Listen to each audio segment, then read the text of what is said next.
conservatives, and we're perfectly positioned for this because we're not people of the left. We don't seek to destroy or to burn.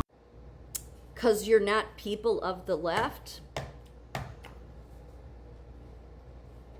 you're no better. You know, God of the Old Testament, most people see him as this fiery, horrible God. And a lot of arguments that people want to make that don't understand God is that, well, he supported slavery.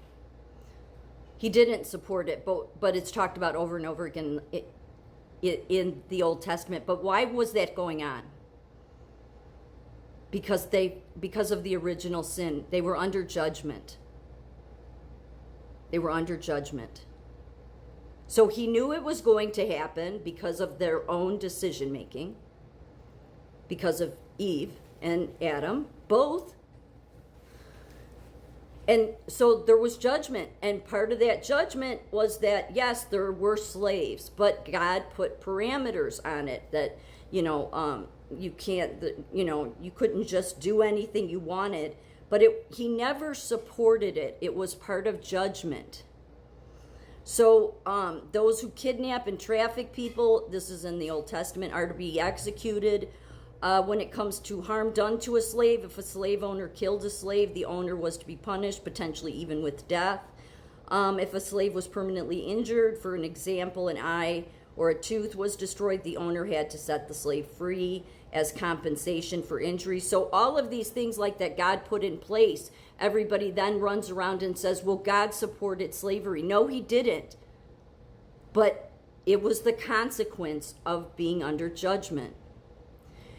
Jesus came, and most of the churches, like I would say none of the churches, none of the scholars, any leaders of the church have realized that when he wiped the slate clean by being the final sacrifice, he was saying, you are no longer under judgment, so don't behave like you are.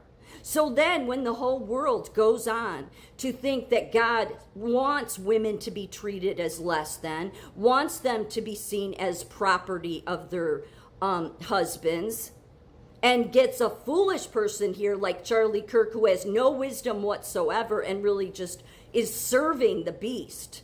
That's what he was doing. That's why the whole world followed him. God said the whole world would follow the beast. Look at the world.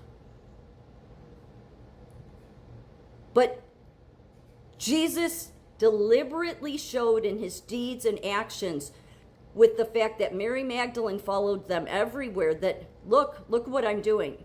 You need to recognize this because I'm taking on the sins of the world. So you're no longer under judgment, so don't act like it. So when the entire world goes on to act like it and justifies it because of the Old Testament, not a good idea. Because you're not learning. Part of the problem by the end of the Old Testament is God was disappointed because they were just, I've said this a million times, they were just doing the rituals. Let me go up and sacrifice the ox because I sinned this week.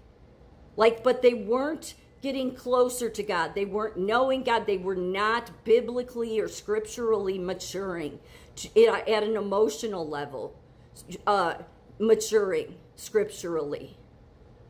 Because what God put all those rules and laws and everything, all this stuff in place, it's because, yes, he wanted them to have order and structure, but he did not want it to be all about the rituals, which is why, when Jesus was here, he broke the Sabbath, showing that, no, there are reasons that, it's not just, I'm going to see you as perfect because you've done the rituals perfect. He wanted to know you.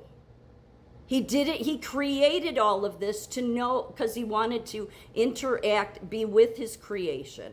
But his creation at the moment of starting decided, you know what, we're going to be deceived. Even though we were warned, we're going to be deceived. And what is the world still doing? Being deceived. Because Jesus showed with Mary Magdalene, this is what I want to see.